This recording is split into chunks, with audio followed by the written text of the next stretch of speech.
大家好，我们讲座就不等了，我想大家慢慢上线。我们今天呢是讲这个，就跟理财，我想也相关吧。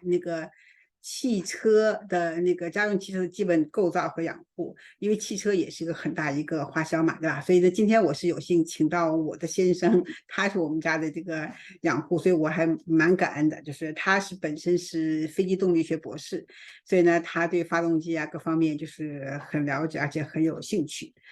所以呢，我就先介绍一下我自己，因为我去年做了很多讲座，但是今年呢确实也有点累，所以一直也没有。年初还讲了几个，但我想下半年我可能争取希望做一些，可能那个就是8月份的时候做一些讲座，8、9月份做一些，就是可能我9月份要回国，可能10月份之后吧也会再做一些讲座。所以呢，大家如果有想法，也可以跟我 email 啊，微信啊，这样的话我们就下半年也可以做一些理财讲座。好的，那我现在先介绍一下我自己，我叫马文，就如果听过我讲座的人，大家都知道，我是美国注册理财规划师，拥有人寿、医疗保险、证券和投资顾问代表的执照。我现在目前是与全美亚裔最大的金融服务平台公司泛宇集团，我是他的签约经纪人。我与泛宇各专业同仁一起提供一站式全方位的财富管理服务，业务包括个人及公司税务、教育、退休，对吧？各类保险、地产、贷款、财富传承各方面规划、配置和资产管理服务。这边呢，我们非常注重财商教育，科普理财知识，分享投资理财的理念，让客户达到就是安心的理财目的。这是我一直做的，我就觉得就是每次跟客户聊，我就觉得就是安心，对吧？就是 peace of mind，这是最重要，这是我们理财的目标。好，这个呢，我就是理财投资公开课，我刚刚讲了，我去年做了很多，就大家就有很多录像，其实东西差不多，如果大家有兴趣，可以来跟我讲，我可以让大家可以把大家叫到classroom 里面，大家可以来系统的学习这个家庭理财投资的各个方方面面。这边还有我还有一个有2个理财知识共享微信群，就是在群里面我们知识分享，答疑解惑，给做一些案例分析。这边我自己我是全职做理财，所以给有 Zoom 和办公室约谈的，如果大家有兴趣，我们可以跟我约时间，1对1咨询，提供理财规划和配置方案。所以我这边的声明，我的公开课讲解和1对1咨询，现在目前是全程还是免费，我真的是本着诚信和客户至上的原则，没有营销兜售，真的是把我学到的东西跟大家分享，让大家真的是对理财知道，对吧？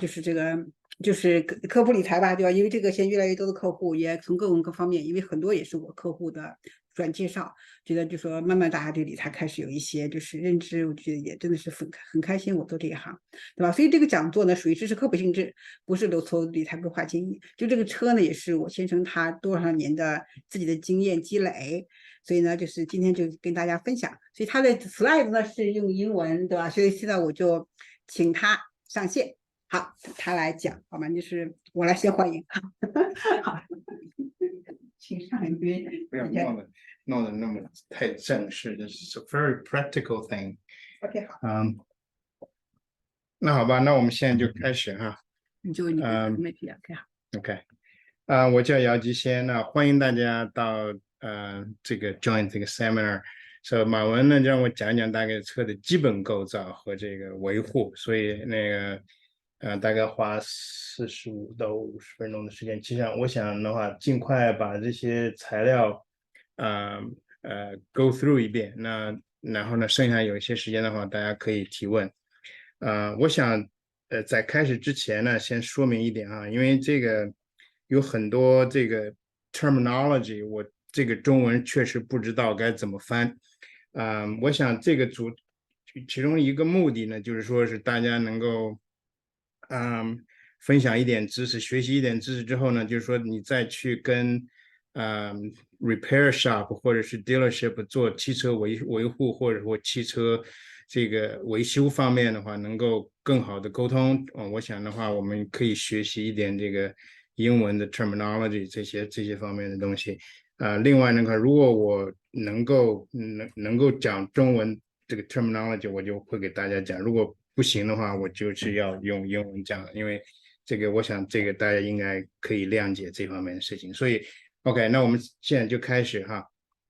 我想今天呢大概就3部分，最主要的一个部分就是这个车的基本构造 ，the basics of a car， 到底是就是说是车上这些不同的基本的构件吧，然后呢，第二个部分我想给大家稍微讲一点点就 driving dynamics， 就是说这车辆在运动的过程当中，它会有些什么 dynamics， 然后呢，然后在最后呢，我们给大家讲一下这个就是最基本的维护了。这个就是说是怎么讲，也不是说是你到底有什么问题，这个问题怎么解决，就是 specific 的问题的话，我没办法讲得到，但就是讲最基本的东西，好吧？那我们从第一个开始。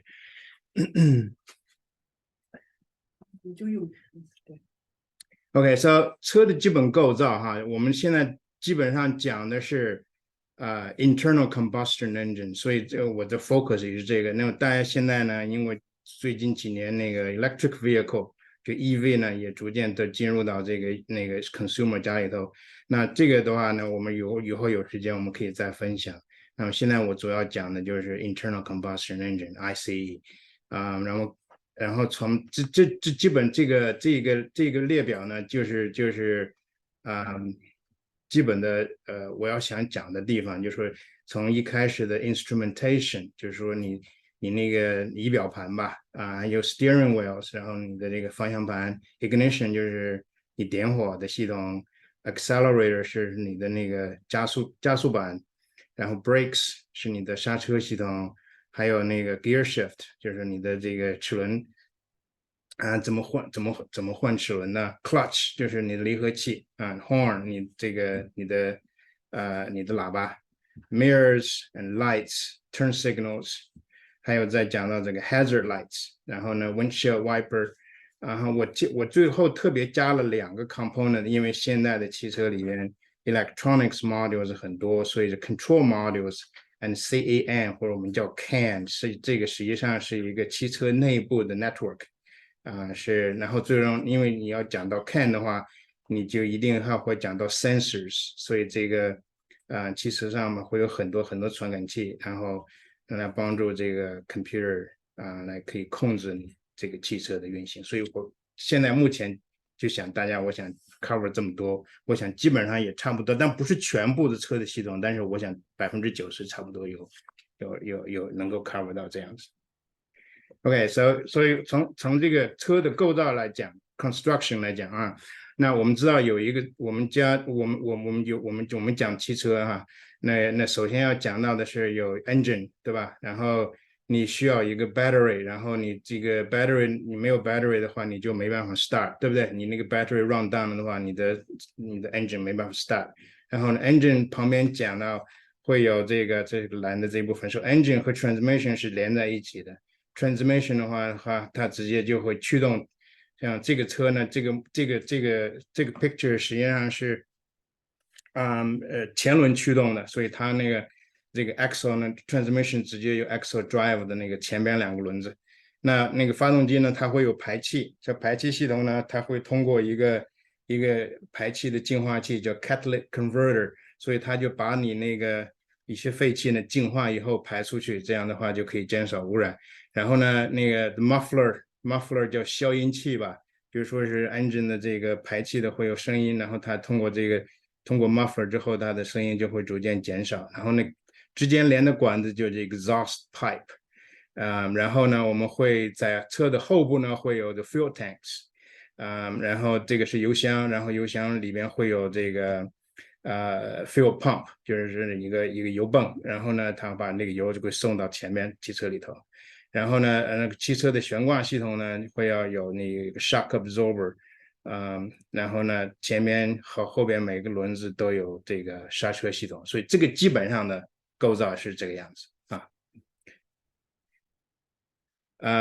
然后首先然后下面呢，我们看一下 engine 的话，实际上大家基本上也都熟悉，实际上就是 internal combustion engine， 实际上是一个piston engine， 所以这个活塞上下运动，然后那个这边有上面是有这个可以控制的那个气门的开和关然后中间有火花塞然后呢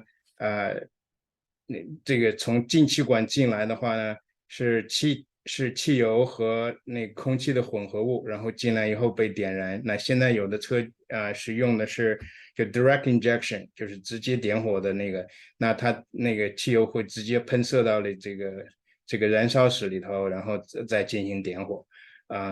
这样的这个 direct injection 呢，会有一些进气门的地方会有一些积碳的问题，这个也是一个设计上的一个难题，可能需要 service 是这样子，然后是排气门，那这个燃烧过程之后呢，然后就把这个废气排出去，这样这是基本上engine就是这样子，所以它因为这个活塞会上下运动，所以那个车的震动会很厉害。所以如果你的车的话，你的这个车的这个发动机的叫 mount， 叫 rubber mount， 如果是时间长了之后，你就会感觉车的震动会增大。那这个时候你就要看那个到底是什么原因导致这个问题。所以因为它上下运动了，所以它就会产生震动的一个问题。那右边的话呢，就是刹车系统。那刹车系统呢，有几个部分。首先一个部分呢叫 master cylinder， 指这个呢是在你的驾驶员的最接近驾驶员的那个防火墙过去就 firewall 就是你这个驾驶舱，然后呢过去到那个 engine bay 里边，它就是在就是跟你那个刹车踏板是连在一起的，所以它有一个 master cylinder。这个里边的 master cylinder 上面有一个那个就 brake fluid reservoir， 所以它放那个 brake fluid 在这里头然后呢，这个后头呢这块呢，这块是让我看这个东西呢是一个 brake booster， 所以那个因为现在的这个刹车系统都是靠这power brakes， 所以因为靠你一个人的脚的力量不够，所以它会 brake， 所以这边是跟那个 engine 的那个真空是接在一起的，所以这个真空要帮助你那个增加你的刹车的力度。然后呢，它会有这个金属的管子。大概通常是 3/16 of an inch 那个 diameter， 然后通到每一个 brake cylinder 上面去然后到每一个轮子里面去，每一个轮子上面它有一个 brake hose， 这个就是 rubber brake hose， 因为那个你的轮子会上下运动，对吧？你在路上行驶的时候，然后它直接会通到那个 brake caliper 里边去，所以这样的话就是 brake fluid 通过这个压力呢，就会把这个 piston 给挤出来。挤出来的话 ，piston 就会爆到这个就 brake rotor 的两边，所以它这样的话通过摩擦就能把车的速度降下来。实际上，这个工作原理实际上跟这个汽车以前的马车、牛车的这个刹车的原理都是一样的，从来没变过。这个都是通过这个 friction， 然后变成热，然后这个你的动能就降低了，就是这样子。这个是 brake rotor 的，大家可以看得到。这个面上呢，下雨的时候呢会有这个 surface rust， 所以你不要让这个 rust 待的时间太长了，车要动一动，然后呢你就把那个表面上的这个 rust 就会磨掉。如果时间长的话呢，这 brake rotor 就要换了。所以这基本的这个刹车系统是这样子。然后除了这个 engine 和刹车系统呢，我们还要看一下这汽车呢现在越来越多的这个 electrical system， 这是电力系统。这个电力系统和电子系统还不是一样的哈。这个电力系统这个是属于就是说是不是讲微电子这一块。电力系统呢，通常它车上会带有一个发电机，叫做 alternator。它为什么不叫 generator 呢？也可以叫 generator， 它为什么叫 alternator？ 因为它这个发电机呢是受电脑控制的，这个发多少电是完全是看电池的这个电池的充电的程度，所以它会是由电脑控制的。那你在这个打火的时候呢，你 turn your key to the start position，然后就会 engage 这个 starter， 然后 send the power to the starter，that's the starter here，and the starter will crank the engine。And it will start the engine. So that's the main electrical system. The other part of electric system is your fuse panel. 那你家里头，你每个家子、每个房子可能都有一个breaker panel， 都是你家的配电柜。那这个呢是一个 fuse fuse panel 的话，也是汽车的，实际上也是一个叫 power distribution center， 这里边那个会有很多不同 size 的那个 fuses， 它通常会有一个 cover 是那个背面会告诉你哪一个 fuse 是做什么的。这个很重要，因为如果你有一个电路不 work 的话，那你就会要去看到底是首先要看哪一个 fuse 会不会被 burn 掉，然后通常你会有在那个 engine bay 里边会有一个 fuse box， 然后在你的那个 driver side 或者是 passenger side， 在车里头cabin 里边还会有另外一个fuse box， 所以就管不同的 circuit。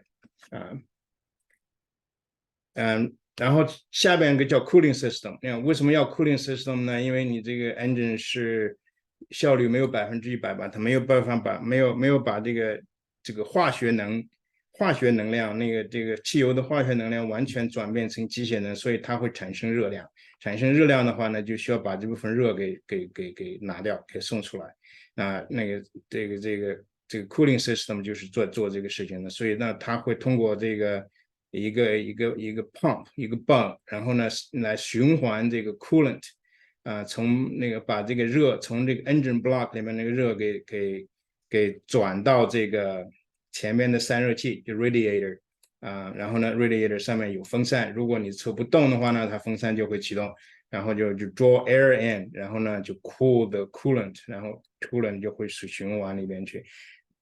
那在冬天的时候，你这一部分热量其实还可以做什么用处呢？可以把这个你的汽车的 cabin warm up， 所以呢，它会把这个其中一部分 coolant divert 到一个heater core， 这叫 heater core， 所以这个是在你的那个 dashboard 中间这一部分基本上是在那儿，然后呢，它把这部分它的 heater core 之后就会热起来以后，它通过风扇，然后呢吹风的话呢，你热风就会送出来，所以那个冬天取暖的时候是靠这个的，所以你这个 engine 要先热起来，你才能取暖的 engine 如果是凉的话，你需要等一会儿才能热气才能出来。fuel system 这个是燃油系统，那燃油系统现在基本上呢是是非常重要的一个部分。那燃油系统通常呢你会有油箱，对吧？这个大家都知道。然后呢，这个是你这个加油的地方，这个是油就这样进来。那油箱呢通常会有有一个油泵，就叫做这个 fuel pump。这个 fuel pump 呢会把这个油给 pump 出来，在一定的压力之下，然后送到这个这个叫的 fuel rail。fuel rail 的话呢，它会接的很多这个喷油嘴，叫 fuel injector。这一部分呢有可能是直接喷到这个intake manifold 里边，这个是就说是以前的车辆。那现在有这个 direct injection 的话呢，它就会直接喷到那个燃烧室里边去。如果是直接喷到燃烧室里边去的话呢，它的压力需要很高很高，因为你在这个压力底下的话，你油要能喷进去，而且要雾化，所以你会有一个叫低压 pump， 然后是在这里然后它会有在这边会有一个高压 pump。这个高压 pump 有时候会到1000到2000个 psi， 叫 pump per square inch， 这个压力很高的，所以呢，这个是会有很多维护的 item， 这就有很多有维护的这些东西在这上面。然后还有一个问题就是跟那个 associated with the fuel system， 就是 emission system。所以通常的话呢，我们你买新车的话，你就知道你前边3年或者是36000 mile 的话是 bumper to bumper warranty， 然后你还会有一个50000 mile 或者是6年的或者5年的那个叫 powertrain warranty， 但是大家很少有时候 read 那个我们的 owner's manual， 实际上我们还有一个叫 emissions warranty。你像我们家那个有几个 Mazda 那个车的话，它会有通常是emission warranty 我们家那个是15年或者是15万 miles， 如果是跟这个 emission system 有关的东西，或如果坏掉的话，你在10年到15年之内，或者在15万 miles 之内，你都可以 bring the car back to the dealer， they will fix it for free。但是很多人的话都把这个 warranty 给忘记了。So read your manual. So that's the thing. Steering system. 这个是转向系统。Steering system 是当然是管前面2个轮子了，对吧？然后你这边是 steering wheel 在这边，然后转动的话呢，就通过万向节，这有一个因为它不是个直线过来的，所以它是因为车的构造的原因，它会有不同的要转向，所以它就这有一个万向节，这有一个万向节。这个就 universal joint，OK， 这个万向节。然后呢，它会那个 drive the gear. There's a linear gear here in the steering rack.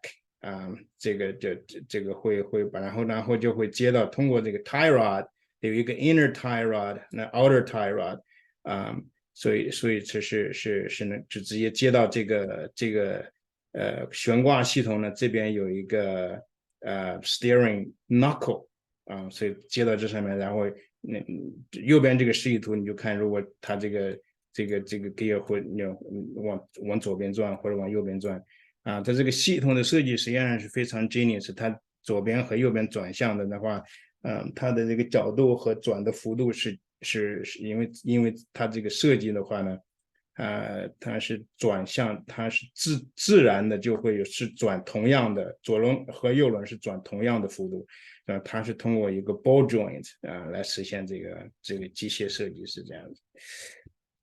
Transmission， 那大家我想看基本上大家现在可能 transmission 比较多的就是 automatic transmission， 这个比较复杂。你看右边这个图，因为它里边有很多 clutch， 有很多这个 gears 在这一起，所以那个电脑会控制哪一个 clutch engage， 哪一个 clutch release， 然后通过这个来进行这个速度变换。那这个 manual transmission 就比较容易，那 manual transmission 就会你有一个 clutch 叫离合器。为什么要离合器呢？因为你在换 gear 的时候呢，你这个 engine 和 transmission 一定要短时间内要离开，要切断这个联系，否则的话你没办法换 gear。然后呢，换完了 gear 之后，你再去 engage， 所以这个离合器就做这个事情。然后你的左脚是通常是控制离合器，右脚是控制阀门，控制那个油门，是这样子。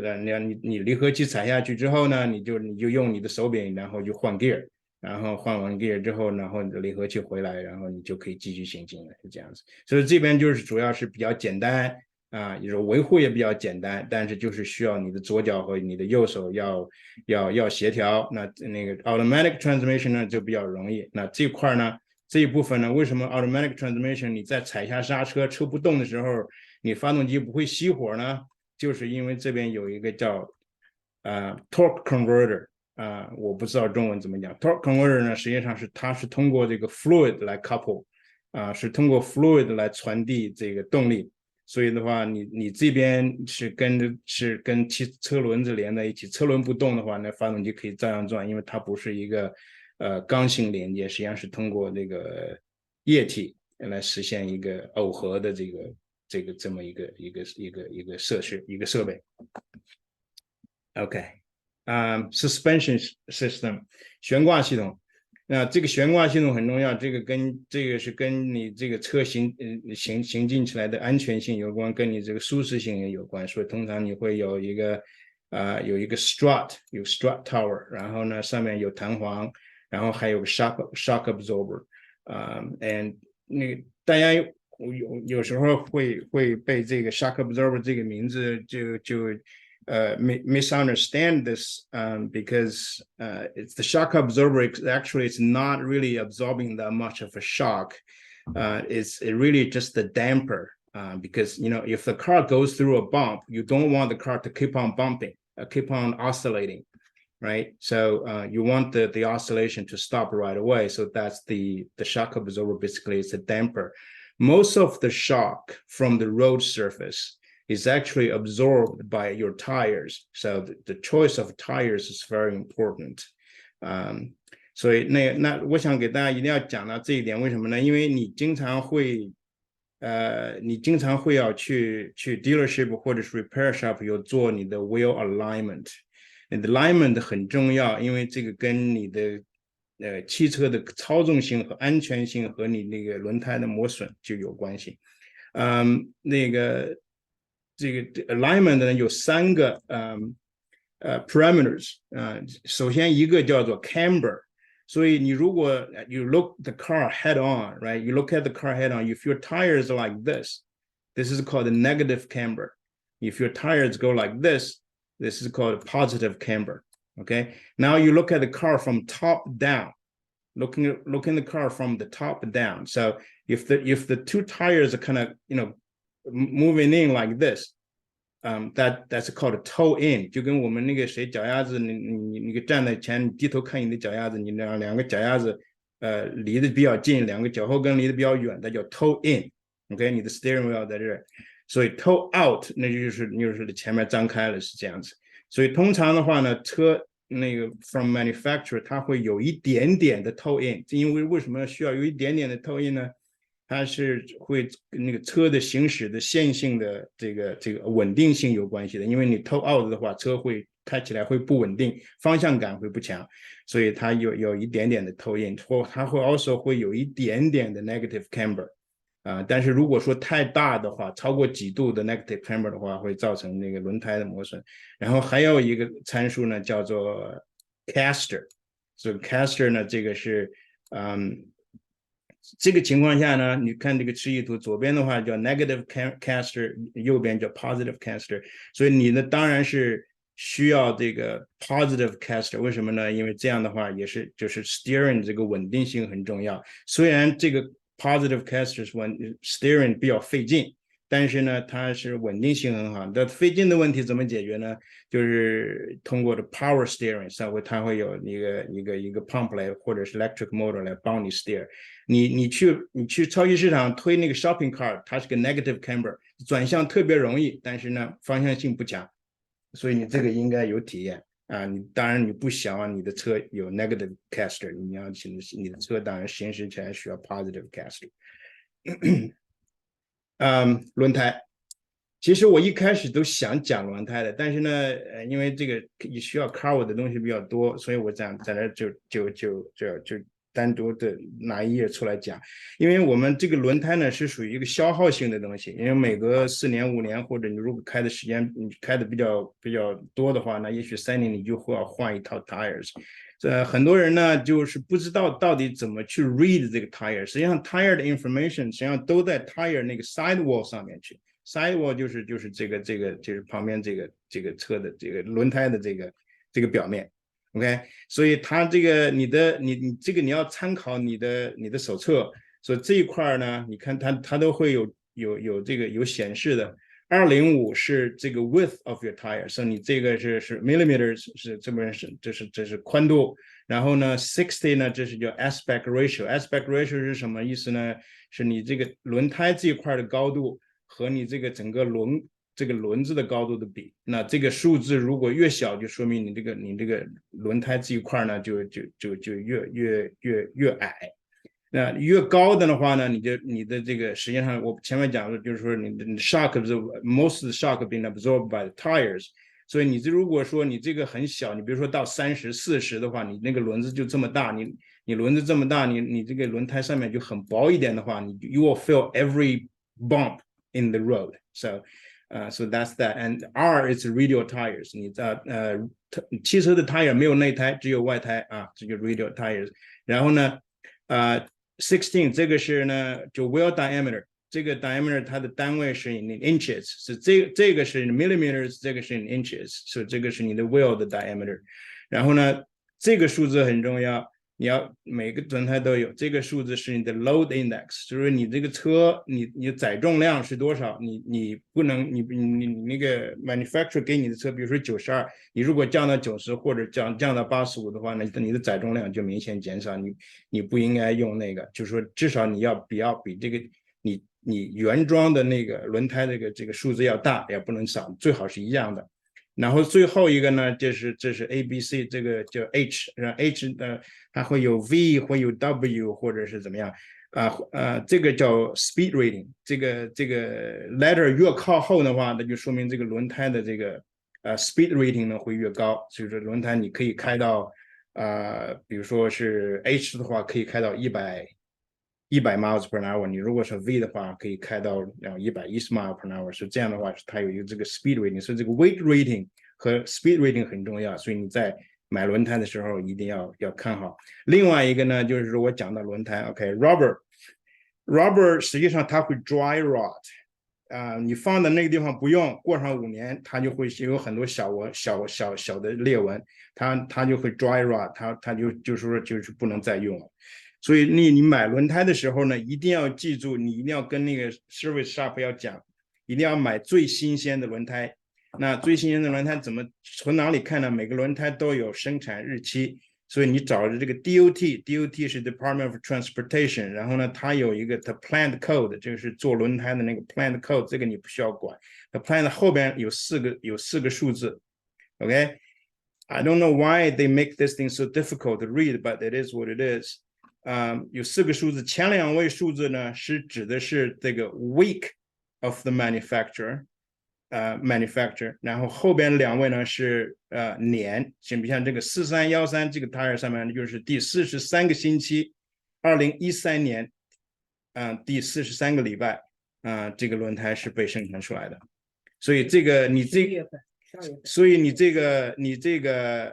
算，从1月份你就可以算，对它这个弄的 code 弄的就是不是那么 user friendly， 但是就是这个样子 ，it is what it is。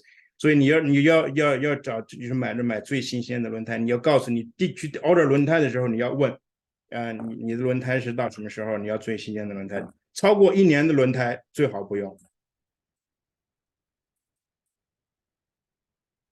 OK，accessories，我们讲 accessories， 现在主要是 lighting， 对吧？我们车里有前面有大灯，有雾灯，然后后边有倒车灯，还有这个转向灯，还有这个markers and all those kind of things.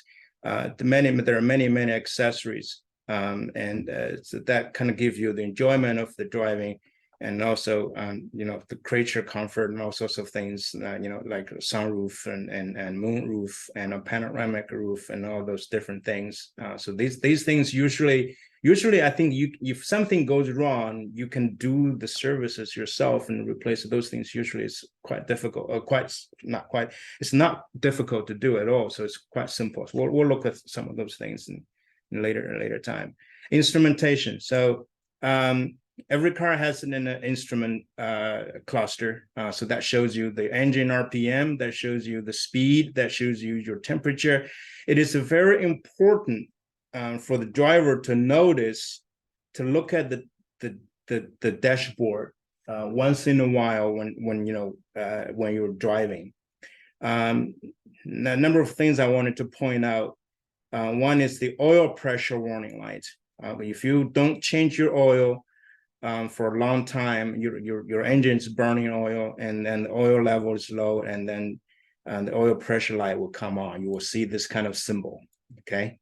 And when you see that, usually that's pretty bad. That means that the oil is really, really low. You need to pull over and need to find out what's really going on. Also, the temperature. This is the coolant temperature or engine temperature. So usually you have a symbol like this on the dashboard. If this thing shows up, or your temperature gauge moved beyond, see, this is a cool. 这个是冷，这个是热。如果你它通常这个 needle 会在中间。If the needle moves between 这个中间和这个 hot 的话，那 that means your car is overheating. And the car is overheating. It only takes a few minutes for overheating car to get seized, and the engine will be toast, and you're looking at replacing the engine. So pay attention to the temperature warning light. And also the other thing that is your battery low light, which is this one. If you're driving along, all of a sudden this guy shows up, that means your charging system is not charging your battery. So you need to pull over and find out what's really going on. So these are the things that you need to pay attention to, not just looking at the speed. Obviously, you do need to look at the speed and engine RPM as well. But these are the important things. Your oil, your engine needs oil to run. Your engine needs to be cooled properly.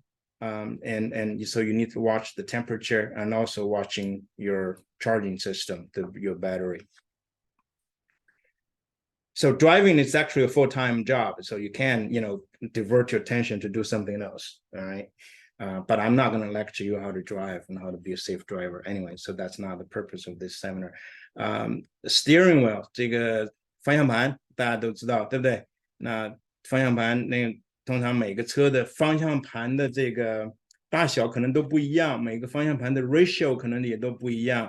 所以你去租一个 rental 租一个车 rental 的话，那么 take the first few minutes and get used to it 因为它这个转向的这个 ratio， 你转几圈，你车的这个反应的话，可能跟你自己家的车不太一样差别不是很大，但是就是take and get used to it 现在的车呢 modern cars 这个steering wheel 上面会有很多 control， 比如说会有 cruise control， 会有 volume control， 会有这个其他的东西 control， 所以它就比较方便在这上面通常呢它会有这个 the center of the steering wheel， 它会有一个叫什么 airbag， 有气囊I always tell my wife that you sit as far away from the steering wheel as you comfortably can。Because the airbag comes out at 200 miles per hour. If you're sitting too close to it, you will get shocked. If you get into an impact, then the airbag will come out. And the horn obviously is there as well. So you press the center, and then the horn will sound. And so we'll talk about horn on ignition. So we'll talk about ignition. So for the longest time, our ignition is you put the key in the ignition cylinder, you turn, right? So you got this is the lock, and then you turn there on your accessory, and then you turn the car on. And then this one is the start, right? So when you turn your key to start, your engine will crank and it start, and you let go, it will come back to the on position automatically. But in recent years that they have the push button start stop. I don't know how you feel about it, but it may take getting used to it. You may have to press it multiple times to turn it on, but not starting it, and how to turn it off and things like that. But you have to have the key in your pocket or in the car to be able to start. Obviously, they communicate. There's a ring here. There's an antenna here that actually reads your key and communicate with your key, and so that you will be able to start the car. One thing I want to note that you see, look at this picture here. This person got all sorts of things handing over the key. My advice is that try not to get too many things in here, because it could cause the key to turn by the weight of these things. There was a recall actually on a GM selling cars that caused the key to turn by itself and while we're driving, and shut off the engine. That was quite dangerous in there. So try not to have too many things dangling from the key. Accelerator, everybody knows, and then we use it very often. You step on it, car move forward. You step on, the further, the car goes faster. So in the modern vehicles today that we have, this is not linked to the throttle body directly. So it's all you do is you pressing on a sensor. So all the thing that's is a wire going to the computer, tell the computer you want to go fast, and then computer will go control the engine and transmission. So this is called a drive-by-wire system. So most of the cars that we have has this kind of systems. There's no direct linkage anymore. This pedal is your brake. We'll look at that later. So the brakes. So this usually the biggest and fattest pedal and under the dash is your brakes. Usually it's at the center. There's a reason that they put the accelerator pedal and the brake pedal together next to each other. So don't confuse this. The reason is that you only have one foot in the right-hand side, and you can put a foot on one of the pedals, not both. If you put on both, and then usually it's not a good thing. So there's a reason they put in there, but don't confuse this two. So the bigger pedal is the brake pedal. Let's talk about ABS. ABS is anti what is it? ABS 中文怎么讲？我真讲不出来。ABS 就是说叫 anti-lock brake system， 就是说你在踩刹车的时候，如果你踩的劲儿很大的话，你会把两个轮子抱死，两个轮子不再转了。然后呢，两个轮子不再转，你车还在行进，这个时候的话，轮胎就跟地面就会滑，在滑的时候呢，你就没有办法转向。所以这个是 ABS 的话呢，它 ABS 是那个电脑会控制你的刹车系统呢，能保持你的你的轮胎不会被锁死，这样的话你就可以转向。这个我要讲这个要讲一点点这个东西，我下边来讲 OK。另外一个就是说是这个 parking brake，parking brake 呢通常是大家比较熟悉的，右边有个手柄，然后也拉起来。那有的车呢是在左脚边的话，它有一个 pedal， 你可以 push 下去，然后再 push 就 pop 上来，这是通过一个脚来控制的一个 parking brake 或者是 emergency brake。ABS 这个很重要，为什么呢？很多人有没有习惯这个 ABS 的这个的话，他第一次启动的话还会 panic， 都不知道该怎么做。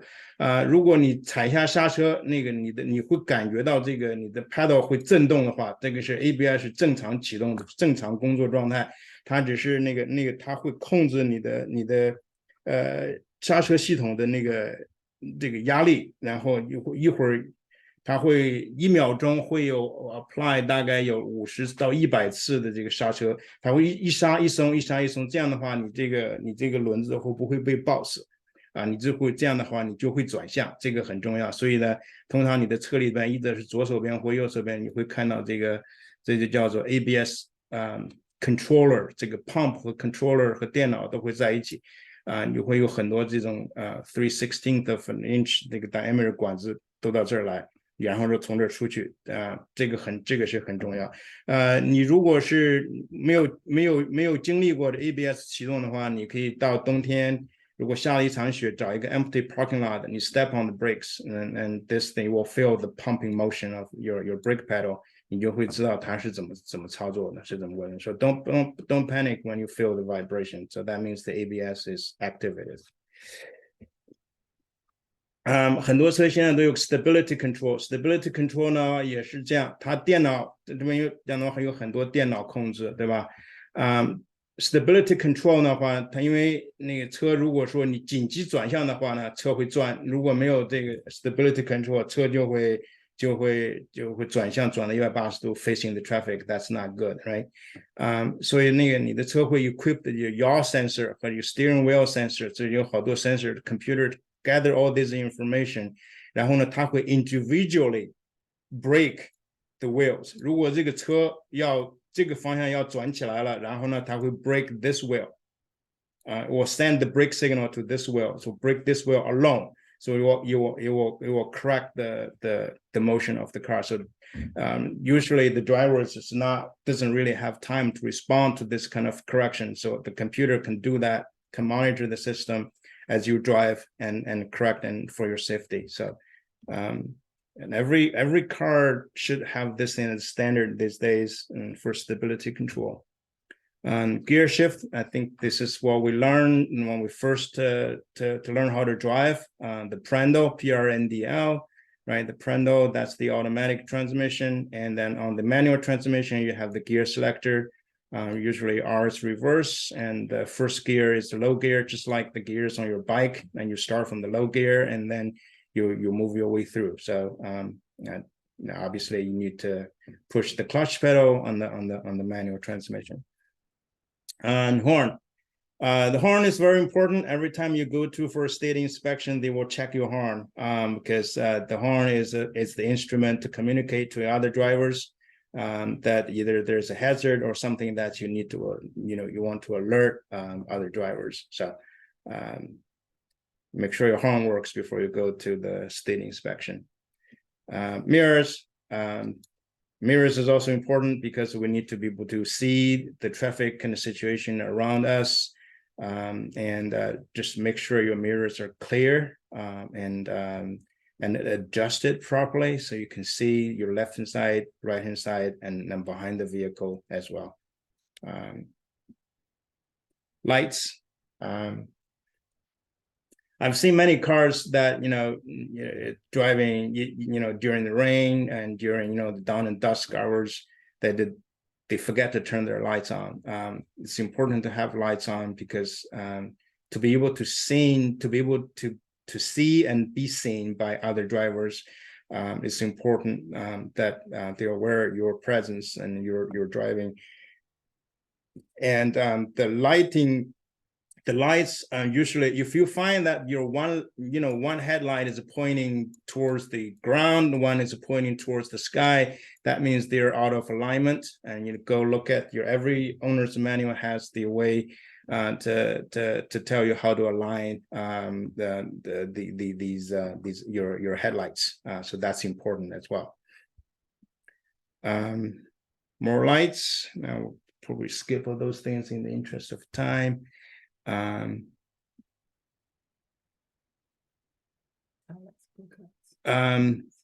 Turn signals and hazard light. Turn signal, not everybody knows, left turn, you flip on the left turn signal, right turn, you turn to the right signal. But don't be afraid to use the hazard light and the flashlight. If you get into heavy rain on the freeway and everybody slows down, you don't want the car, you want to alert the car behind you, you can turn on the four-way flasher. That's the emergency light. But if your lights is out and you notice that your turn signal is not working, and this is your driver's manual, right? You're going to use your arm to signal your intentions. Left turn, just like this, you get your arm out straight, and right turn, you go you get your arm out about 90 degrees vertical, and then you put your arm down. That means you're trying to stop. So that's just an emergency when your lights are not working and you're trying to communicate with the drivers behind you. That's what you do. I mean, these are the same signals, and when you ride a bike, these are the same signals that you use as well. Okay. Windshield wipers, get used to them especially when you get to a new car or rental car, because these controls are very different. We have a Mazda, and I got used to a situation. So this is actually a slow wiping motion, and this is a fast wiping motion on Mazda. But on the Toyotas, they're different. They're just completely opposite of each other. So to get used to it, and don't forget about the rear window wipers as well. And one of the things that when you go to the state inspection, one of the things they will check is your wiper blade is good or not. Usually they will sell you a pair of expensive wiper blades, but these are the things you can check yourself before you go to an inspection. Air conditionings, HVAC, air conditioning, heatings. So these are the controls usually. The thing that I wanted to mention to you is that during the winter time, you want to make sure that you use your AC properly. You can turn on your AC to quickly defog your windshield in the interior of the windshield， 就是那个挡风玻璃的里边你 AC 的话呢会 help you to clear the fog very quickly. Last two things I want to mention is that modern cars has lots of control modules. If you look at your car, you lift your hood, you look at your car, I guarantee you at least have half a dozen control modules. Those are computer chips that does various function, control the engine, transmission, an ABS system, your tire pressure monitor system, all sorts of things they control. I mean, you look at the Mercedes-Benz, they might have more than a couple of dozens of cars, and they have, computer chips in there to control various components of the car. So these are the things that usually, it doesn't get into trouble, but it's not problem free. And after a certain amount of years, and it's electronics, right? So they will start to show problems, and then it's really hard to diagnose, and it requires an expensive equipment and to be able to communicate with these modules to be able to diagnose them. And when you have computers, you got sensors. So I'm just list of the sensors that you have. The cars mostly have this kind of lots of sensors. and many times these sensors do go bad, and then they send wrong signals to the computer. The computer has to be able to find out whether these signals are good or not, and then usually would turn your check engine light on. So we'll talk about check engine light a little bit later. How's time? We have like 10 minutes left, or maybe less than 10 minutes. Okay. We may not be able to cover everything. I can probably let me skip the vehicle dynamics, because this is more for driving. And let's go to the basic maintenance. So the first thing I want to say to everybody is that read, understand, and follow the schedule in your owner's manual. That is very important. They all look similar to something like this. And so usually it's a time or mileage based, whichever comes first. You got your motor oil, your cooling coolant system, then you got your fuel, all right, and then you got an automatic transmission fluid, and brake fluid and spark plugs and all those kind of things, belts and pipes, hoses, all those kind of things. Read and understand and follow these things, and you will save a lot of money, and you will have the sense of accomplishment, and you're trying to do these things by yourself. But if you don't want to do it yourself, that's fine. And as long as that will help you to communicate with your service, with your mechanic, and to do those kind of things properly. Another thing that I wanted to mention, tires. The reason I wanted to talk more about tires, because hey, the tires are the only contact points between your vehicle and the road surface, without which you can't move forward or backward, right? And so tire conditions, definitely you need to pay attention to. You don't have to look at it every week, right? I mean, every month or so, you can look at your tires. If your tire is like this in the picture, that means something's wrong, because one side of the tires got worn down much faster than the other side of the tire. Something, your transmission may be wrong, right? The tire may not be inflated properly. And the other thing is tire rotation. In order to even out the tire wear, so you got to rotate them. Rotate the tire， 我不知道中文怎么讲，就是说你的轮胎要轮换，不是要去转那个轮胎。OK， 要轮胎要轮，前面的轮胎要倒到后边，后边轮胎要倒到前面，然后可以交叉轮换。这样的话呢，就会 even out of your tires。如果说呢，你要换轮胎，你不想换那个4个轮胎，你想换2个轮胎 ，you have to put the freshest tires on the rear, not in the front. We don't have time to explain, but that's what you usually do. And also tire balance. If you feel vibration in your steering wheel, and one of the causes is that the tires are out of balance, and as they wear down, so you need to go back to your tire place and let them balance them. And usually this is all computer equipment. They will put the tires on their machine, they will spin it, and then the computer will tell them, hey, this is the location where you're going to put the balancing weight on. It's not something that we can do it by ourselves, simply we don't have the equipment. But tire balance is important. The other thing is the TPMS, which is the 轮胎压力的监测系统。所以这个时候呢，这个很重要 ，OK？ 你如果发现你这个 TPMS light 这个 light 在你的 dashboard 点亮了 ，it's steady， 就说明你有一个轮胎那个气压低了。那有的车会告诉你是哪一个轮胎，有的车不告诉你，你自己要去找。你要去 inflated tires。如果是这个东西在 flashing， 这个是在一闪的，那就说明你这个 TPMS 这个 system 有问题，它没办法 communicate。就说明这个 sensor 里边呢，这个 sensor 呢，就是我们家那个 Camry 那个 sensor，sensor 里面有个 battery，the battery 通常 lasts 6 to 10 years。如果 the battery is out, then you will have the flashing lights. When you have the flashing light, then you need to basically replace the sensor. You can't just replace the battery, you just have to replace the whole thing. Inflating tires， 那你怎么知道你这个 tire 到底是要压力是多少呢？你告诉你在那个车的那个 driver side 那个 B pillar， 那个 A pillar 是你那个车门是这样的，对不对？这是车的前面你这是叫 A pillar， 这个就是 terminology， 你跟 dealership 或 repair shop 去 communicate 这个很重要。A pillar、B pillar， 在 B pillar 的话呢，就是在你这个门的这个 latch 这个下边通常会有一个 label。这里面会告诉你轮胎的压力应该到多少，这个 And you can go over a few psi, but don't go over too much. So just pump to set this thing. Learn how to inflate your tire. That's important. And the other thing is you can buy this little thing. It's called a tire tread gauge. So you can measure 你还有多少 tire tread left. This will tell you. The New York State has a regulation. If your tread is below 2/30 seconds of an inch, you can't pass inspection. So 你的轮胎就会磨光了，磨秃了就这样的话呢，会对就不安全了。所以you can get a gauge just to measure it by yourself instead of going to a repair shop and they tell you, hey, you need new tires, and then you probably have to, get out and then get new tires and go back to the inspection again. The other thing for basic maintenance is fluid.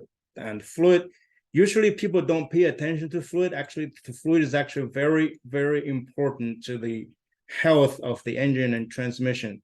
Motor oil. So they usually change it twice a year, every 5,000 miles, and you do that. Transmission fluid. Many manufacturers would tell you that their transmission is filled for life. I'm going to tell you that there's no such thing as a lifetime fluid in defined lifetime. They never define lifetime, right? So then you need to be cognizant about that and look at your owner's manual and see when to change your transmission fluid. If you have the traditional power steering, like the pump that uses fluid, also need to look at that condition, the power steering fluid. If it's getting dark, and then you need to change that. Brake fluid, every 2 years, replace your brake fluid. The brake fluid by nature absorbs moisture. When it absorbs moisture, 它的这个沸点叫 boiling point 就会降低。那降低到一个程度的话，你那个 brake 要 heat 的话呢 ，heat 起来的话，它就会产生你要水沸腾了之后，它会产生 bubble， 对不对？那你这个 bubble 的话，你做这个hydraulic system 如果里面有 bubble 的话，那你踩下去，你的刹车就会很软，你就没办法刹车了。这个 windshield wiper fluid， 这个我想给大家讲一点，就是说，因为很多商店里面卖这个 summer fluid， 它只到32度Fahrenheit， 就是冰点，然后它到32度以下它会冻住，所以你夏天可以用 summer fluid， 但是一定要记住，在冬天之前要全部把它换成冬天的 fluid， 要不然的话你就会冻住了。There's no such thing as blinker fluid, okay? Don't. This is just for fun. Basic maintenance 里边，我想就说是 light bulbs， 这个完全自己可以做The owner's manual has the process and tells you what to do, how to do it. There are lots of bulbs all over the place. Every bulb has a type and a number. So your manual will tell you what is the type of the bulb, what's the number of the bulb. You go to the shop and go to the parts store. You will just go find that type and number, and that's it. And it should be the same at the one that's burned out, and put it back in. And that will save you money, and more importantly, that gives you the satisfaction, right? So it's very they would charge you half an hour of labor if you go to a dealership to change for a bulb, and usually they charge like anywhere more than $200 per hour labor in these days, the price after COVID. Again, fuse boxes, and usually there's one located inside the car, one is located in the engine bay, and fuses come in very, very different, so many different types of things. You got the boxy ones, you got the flat ones, and the flat ones, you got tall ones and short ones, all sorts of things.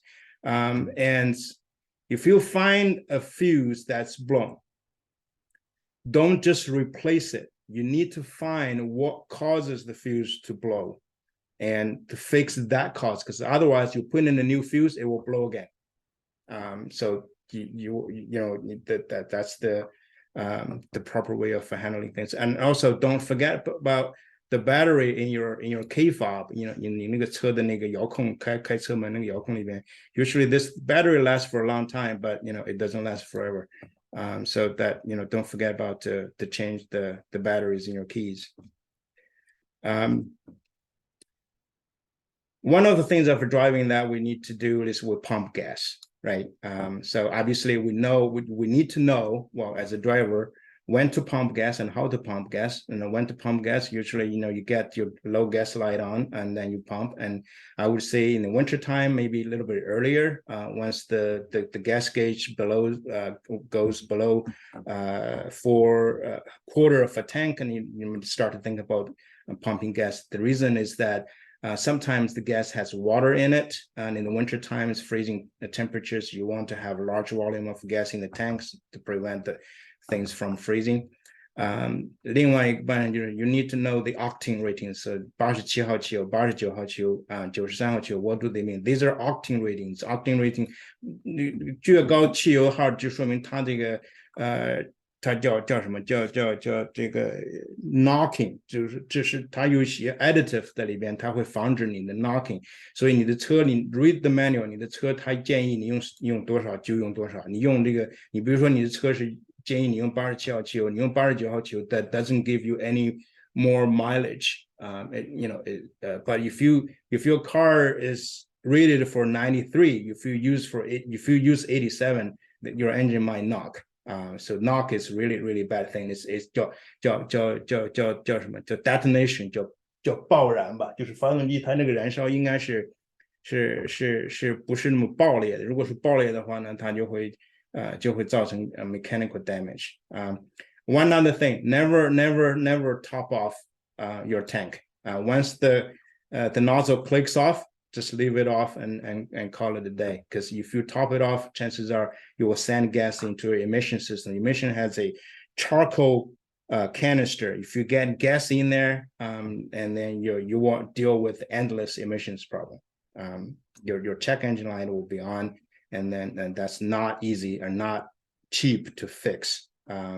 Brakes, usually, front wheels, it's a rotor and pads, and most of the cars have rotors and pads in the rear as well, but some of the older cars have the drum brakes. We're not going to talk about the details, but just know what kind of brakes you have, and so that way then you can effectively communicating with the repair shop. Yeah, so we'll talk about state inspection, because this is we encounter this thing once in a year, right? So it's an annual thing. So there are two parts usually. One is called emission inspection. The other one is called a safety emission. So when your tires, your lights, your wiper blades, and all those kind of things. And emissions is basically that, do you have a leak in your fuel system, right? I mean, it's the gasoline vapors going out in the atmosphere. 这个 check engine light, 如果你的 check engine lights on, it will definitely 100% will not pass. 但是呢，纽约呢，允许至少你有一个 monitor 不 ready， 你可以 pass。You can pass one at a time. You can, 如果说你 emission 好了，但 safety 不过，那你可以过 emission， 或者是你可以过 safety， 但不过 emission， 然后you repair and then you do the emission. Again, don't do both. So you don't have to repair at the inspection shop. Know your rights. So this is important. The inspection shop usually will upsell all the things that you can't pass and this and that. Know your right. You don't have to repair there. You can repair anywhere else you feel comfortable with. 什么叫那个 monitor？ 因为通常那个车的 computer system monitors all sorts of things. I give you a list in here. If one of those monitors are not ready, it's okay by New York State. But if multiple ones are not ready, and you can't pass the inspection, so you need to drive a bit more and more mileage, more cycles, and to get the monitors to be ready. How do you know these monitors are ready? So I'll talk about a little bit later. So I usually do a walk around at the beginning of the inspection month and to check the lights and wiper blade, brakes, horns, mirrors, and tires. If you have a problem, address them early instead of addressing them late in the month, and then you run out of time, right? So let's take a look at the check engine lights. Check engine, what is the check engine light? The check engine light would turn on if the onboard computer finds some problem that is emission related, that is powertrain related, then it's exhaust related. It's not every fault would cause a check engine light to be turned on, but once you see the check engine light on, that means you have some problem that you need to address, right? How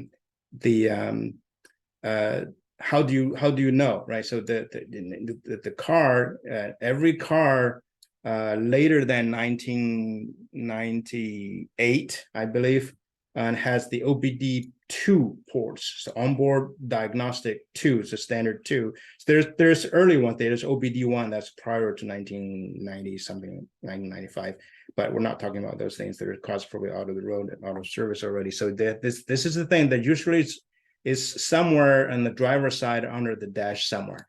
So then you plug your scanner, can plug in, you can communicate with the onboard computer to read and retrieve the error code, the fault code from the computer. So this is one that I use. It's very simple. You plug in and you have an app on your cell phone.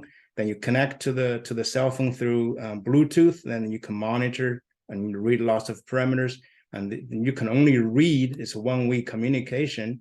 But this is really cheap. You can get it, $45, $50, and $100 can get you, you can read the manufacturer's proprietary code as well, so that you can know what the dealership would know.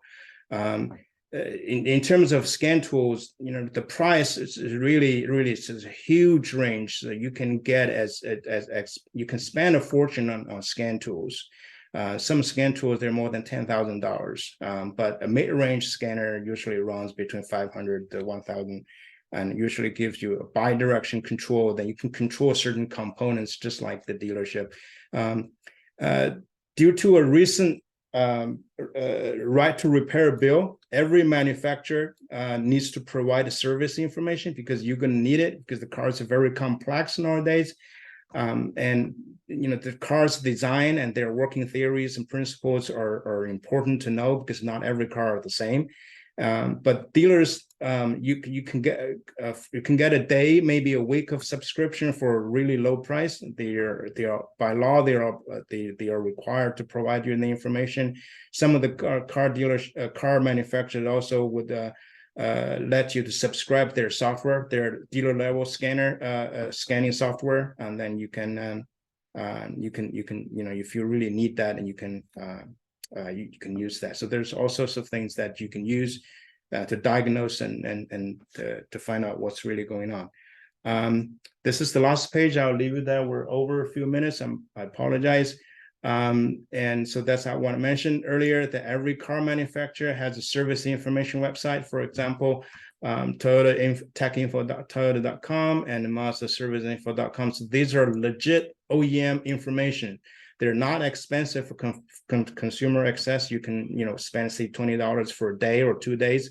Then you can actually browse out the information that you need.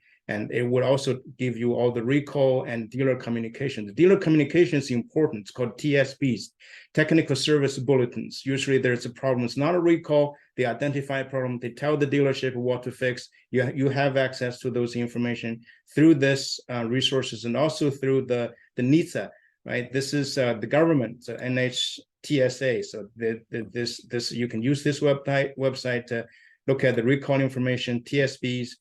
Owners can report the defects over there, and government investigations as well. So that there has lots of information. And I have a list of the YouTube channels that I trust, that if you want to learn further, and these are the channels that these are the university and colleges, they teach auto mechanics, and so you can learn from there as well. So a lot of things to learn, because the modern automobile is very complex, but a little of maintenance by yourself goes a long way. And that not only gives you some saving opportunities, also give you a sense of achievement. So I'm going to stop here and really appreciate your attention. I know we ran out of time, and I didn't give you time for Q&A, but maybe we'll find some time later on. We can do a Q&A session, and so that we can have more interactions. So thank you so much. Now I'll stop here. OK，好，那个，大家有问题吗？我在旁边学到一些，我看看，好，这边有，请问前轮驱动的车换2个轮胎，新的轮胎是放在前面后面？好，你来回答，对。前轮驱动的车和后轮驱动的车doesn't make any difference。这后轮如果要换两个轮胎的话，就要放在后边。有的那个tire shop 它就不会放你前面，为什么呢？我没有讲那个 vehicle dynamics。如果车的2个前轮打滑，你是作为一个一般的那个司机的话，你 you can detect， 你可以发觉，你可以 correct。如果你的后轮打滑，你没有时间反应，你的车会转向180度，所以的话，后轮打滑呢非常难以 detect， 非常难以 correct， 所以呢，他建议你这2个轮胎，要换新的话是放后边，你前轮驱动也好，后轮驱动也好，都要放在后面。当然说你这个，当然说你前面2个轮胎，是磨下去了，但是那你这2个新的轮胎放到后面。你前面2个轮胎的话，这个 traction 就会受到影响，这个是肯定的。但是呢，是从这个 safety 的角度来讲，是要放在后面。最好就是说你轮胎有 rotate， 然后你换的时候4个一块换，这是最好的。OK， 那个 how often the car needs to rotate tires？ 你 consult your owner's manual。通常像我们家那个 Toyota 的话，它建议是5000 mile 就要 rotate tires。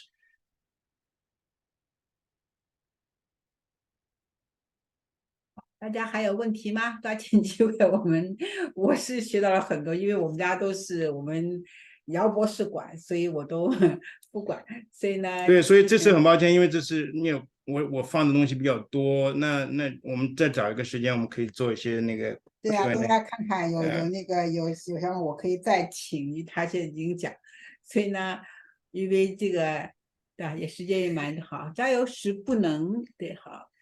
加油时不能 top off， 是否意味着加油枪自动停止就可以了？对，加油枪自动停止就可以了。你如果再弄的话，就会 risk 把那个油送到那个charcoal canister 里边去的话，那个 charcoal 实际上就是你那个叫什么，叫活性炭嘛。如果活性炭它只能吸收那个 vapor， 如果它把那个 liquid 那个 gasoline 进去以后呢，你的那个 emission system 就会有问题，而且非常 expensive to fix。 我可以问个问题吗？说没问题，说。我想问一下，我这个从南方刚搬到这边来，这个它这个 coolant 这个需要不需要换？因为这边温度很低啊，那个 coolant 会不会有问题啊？到冬天coolant 的话，你要看这个，我没有太讲这个 coolant 的问题。OK， 这个 coolant 的话呢，以前的车呢，大家就是一种 coolant green colored 一种 coolant， 大家都去拿那种 coolant。现在那个新车呢，基本上在前面就是说10年旧的车，包括15年旧的车呢，现在的 coolant 每个 manufacturer 都 have 他们的 proprietary 那个 coolant chemicals 完全不一样了。所以你在换 coolant 的时候，一定要用那个原厂指定的那个 coolant， 虽然说要贵一点，但是的话，你就会保持你的水泵和你的水泵的那个 seal 的话，就会 last 时间长一点。你的 coolant 如果说5年没有换过的话，要换哈。好，明白了。再一个，它的那个windshield fluid， 您说它会冻掉，那也要换。如果是你用夏天的 fluid， 因为它现在店里头很多卖那个夏天的 fluid， 它只到那个32度嘛，32度的话，它冷了就会冻住了。所以你如果夏天用那夏天的那个 fluid 的话，你到冬天就不能用了，你就把它抽干净，然后换上冬天的 fluid 就好。那我就只管往窗户上喷光它就好了，再加上新的。对，你把它喷光，然后你就那个秋天，不要10月份的话，你就把抽光，然后喷光，然后你就放上冬天。那应该是哪一种呢？它有一种是叫零下20度的那种，或者是那个零下25度的，有一种我就觉得就可以了。零下20度、25度是那个 Fahrenheit， 不是那个 Fahrenheit， yeah， Fahrenheit。那个换那个 coolant 的话，那就必须到 dealer 去换了。换的话，对，这个你最好是去 dealer 的换，而且让他用那个，就是说他指定的那个 coolant 换。对，因为你如果自己换的话比较麻烦，而且你还要 properly dispose the old coolant。你那个 coolant 它那个是ethylene glycol， 它那个 coolant 是甜的，但是对那个动物来讲是有毒的。如果你家有 pet 的话，它那个不小心它喝了那个东西的话，就会毒死它，它是有毒的。我们家有 pet。还没问完哈。您会不会提供这样的 service？maintenance car？ 我没办法提供 service， 我没有 garage， 那个就是说 repair garage 这样子。对，我可以，比如说有些小问题，我可以帮你 diagnose， 但是我没办法做 repair 这样子。I see。那有些小的东西，您能帮我 fix 吗？不是很大的。如果是很容易的话，你自己也可以 fix。其实对，如果是换个灯泡啊或者怎么样，这个那个，对吧？因为有些东西我是不会了，而且我也不太 trust 那些 auto shop， 并且我也不知道到哪里去。所以说我就因为我有的车大概比较少见的车子，它这个那个不知道到哪里去，非常少见的车子。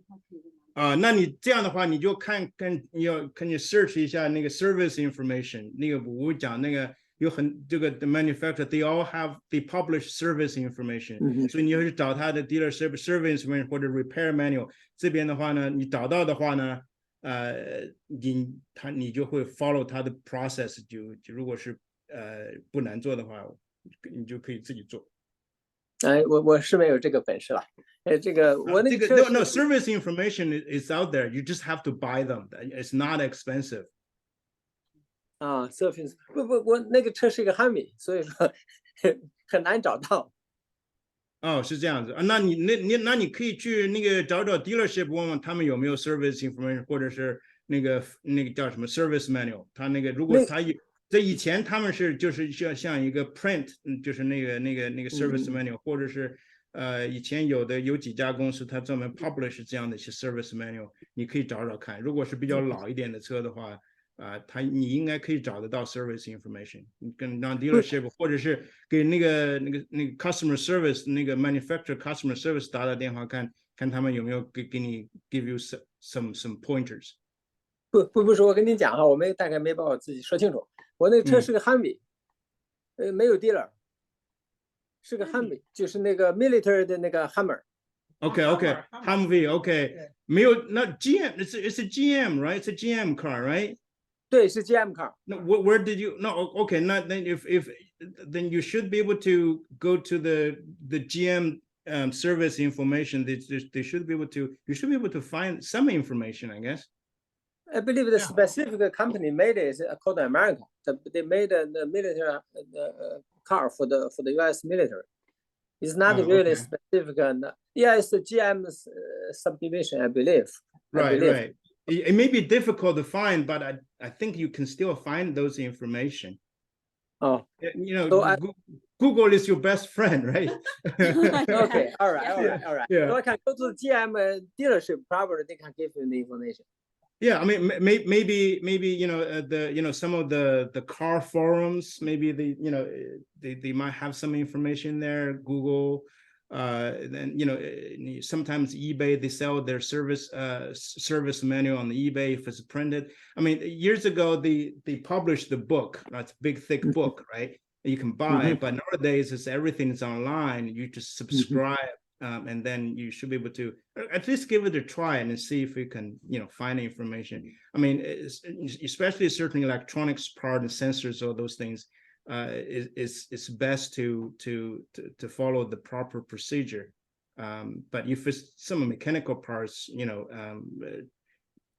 struts or suspension, you can do it easily. So yeah, trying to find some information and then see if you can get anywhere. Yeah.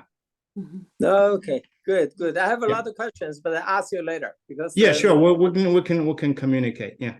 Yeah. I don't want to waste others' time. Yeah, no problem. Thank you. 你在 Albany 吗？对，我在 Albany. Okay, that's great. My wife working with you. Sure. Yeah. My wife is your colleague in the 我是手下。It's it's people working for you as in the Chinese association something. 哦，对啊，那个您是王静的先生是吗？ Yeah, that's right. That's my wife. 好，欢迎你们！我知道你们刚刚来奥布尼，刚刚欢迎你们。对，好，没问题。